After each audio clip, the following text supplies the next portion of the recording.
Baby, you were having a bad dream. It was just another nightmare. No. Everything's fine. You're home. It wasn't a dream. Everything's fine. Turn the lights on. Turn the lights on! Shh, baby. The power's out. There's no light. Come back to bed and I'll make you forget all about your fear in the dark. My fear? It's your fear. Why aren't you afraid? You're not Alice. Turn the lights on now. Where's the clicker? What did you do with it? Alan, honey, you're still 1 foot in a dream. You're not making any sense. Come back to bed.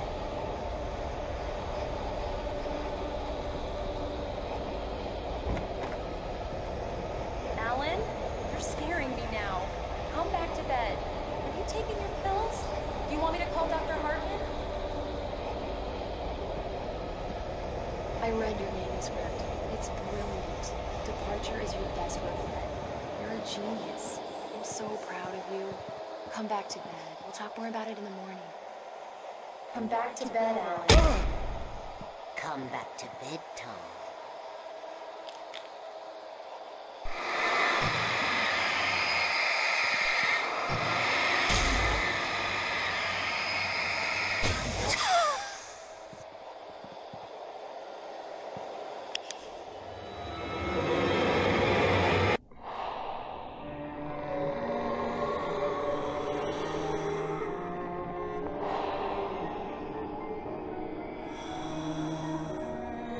Find your way to the cabin.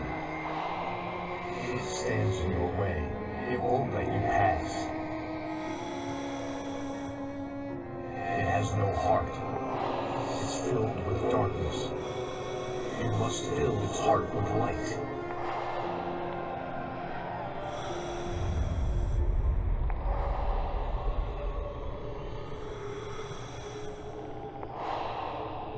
Don't mind him. He's Mr. Scott.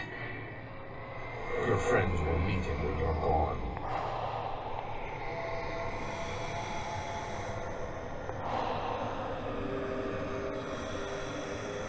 Use the clicker.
Wasn't true.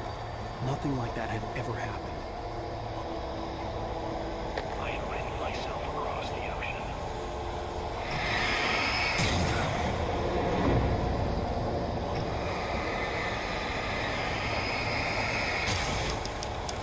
You're not my Barbara. Tom, I promise to be good.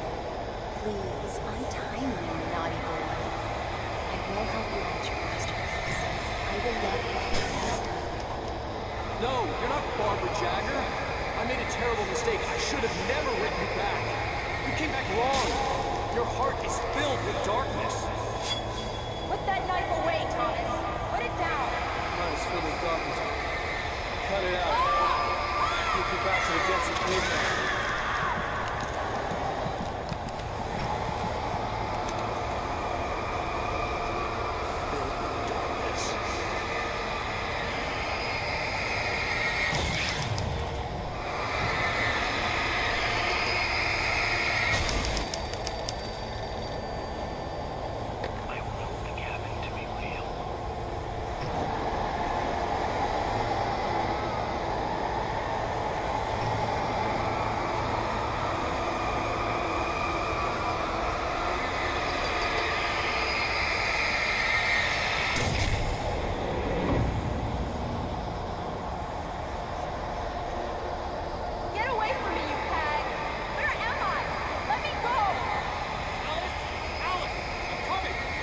Your husband refused to do as he was told. All he had to do was write what I wanted him to write. Now it's too late. It's his fault. You'll stay here forever.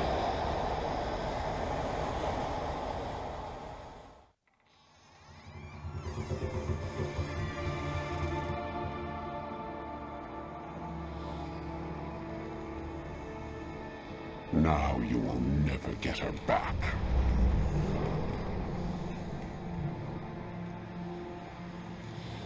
I am much older than you. Older than your first work of art. I will find a new face to wear. Someone else to dream me free.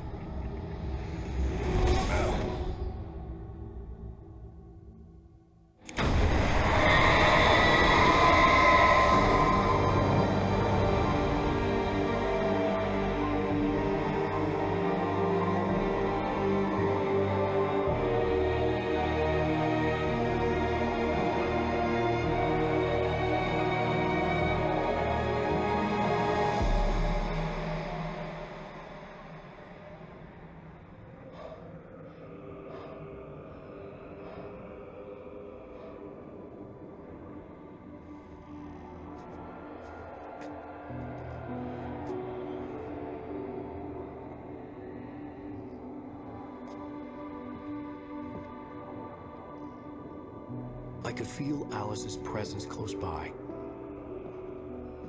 I understood what I had to do now. I knew how to write the ending to Departure. There's light and there's darkness. Cause and effect. There's guilt and there's atonement. But the scales always need to balance. Everything has a price. That's where Zane had gone wrong. There's a long journey through the night back into the light. Alice? Alice?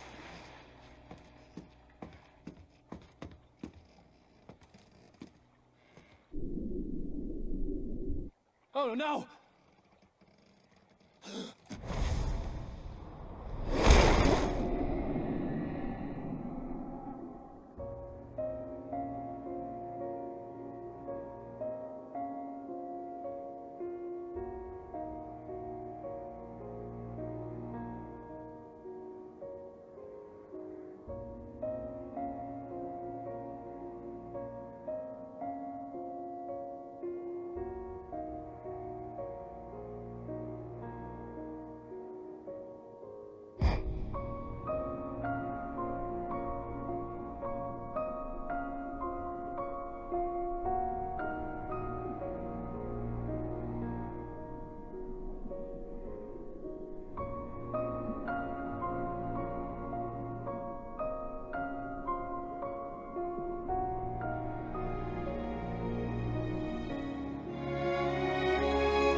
Ground control to Major Tom. Ground control to Major Tom. Take your protein pills and put your helmet on. 10. Ground control 9, to Major Tom. 8, 7, 6. Commencing 5, countdown, engines on. 3, 2. Check ignition 1, and may God's love be with you.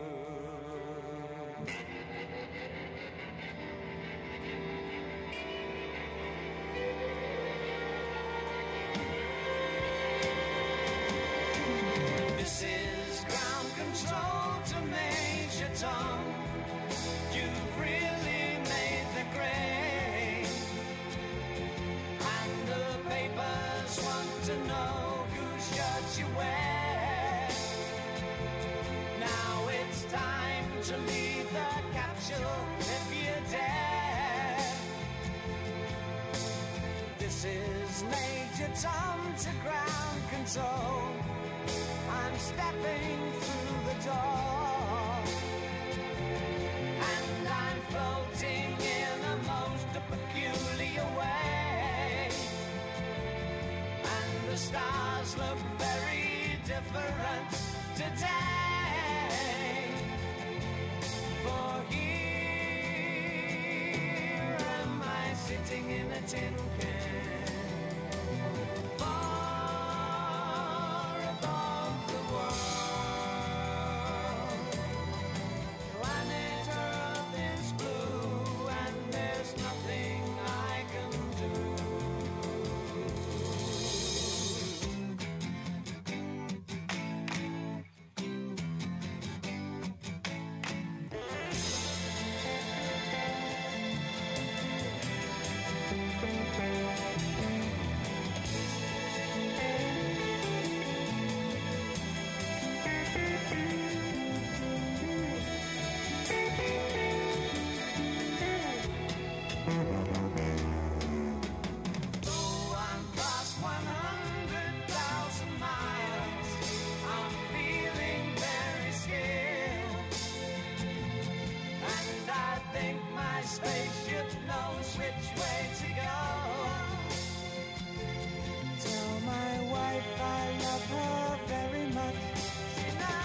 The dark presence was no longer trying to capture the writer so he could create the ending it wanted. The writer knew too much. He was too strong. And he carried a weapon left behind by Thomas Zane, something that could hurt it. Now, the darkness was doing everything in its power to simply stop the writer from ever reaching Cauldron Lake and the dark place it came from.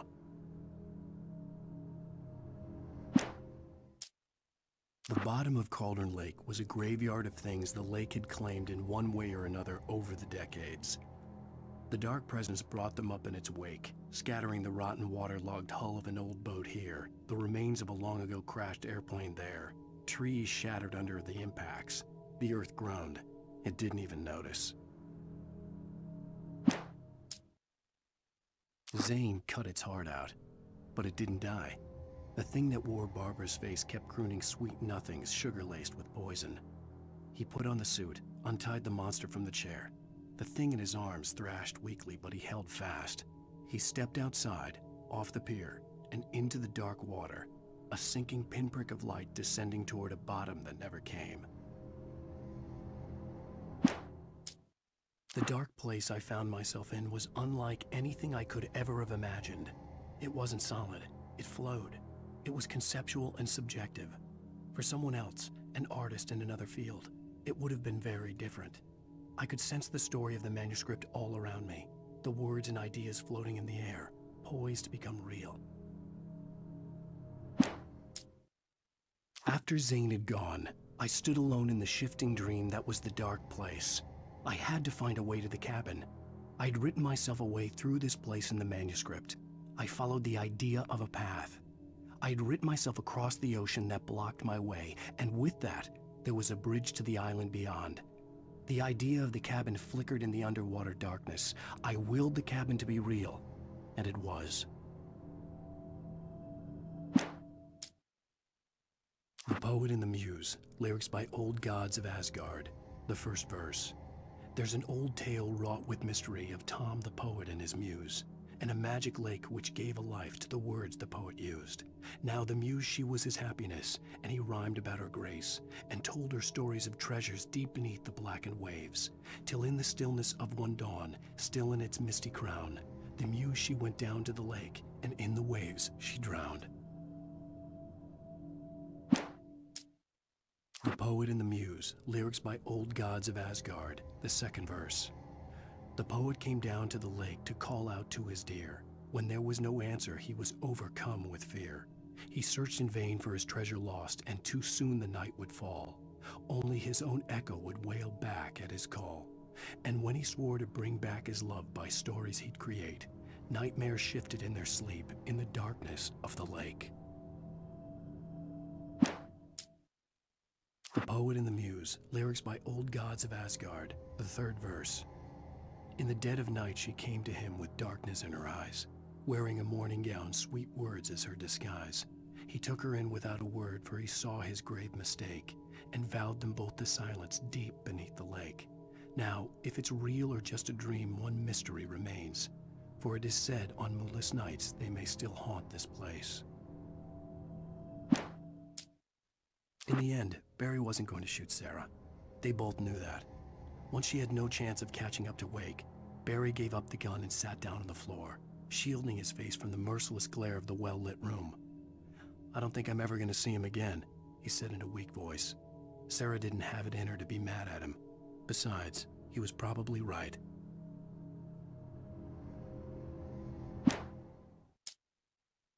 I'd first heard the poem in a dream, recited by a strange UFO-like light. I'd read it again in the cabin in a book by Thomas Zane. For he did not know that beyond the lake he called home lies a deeper, darker ocean green, where waves are both wilder and more serene. To its ports I've been, to its ports I've been.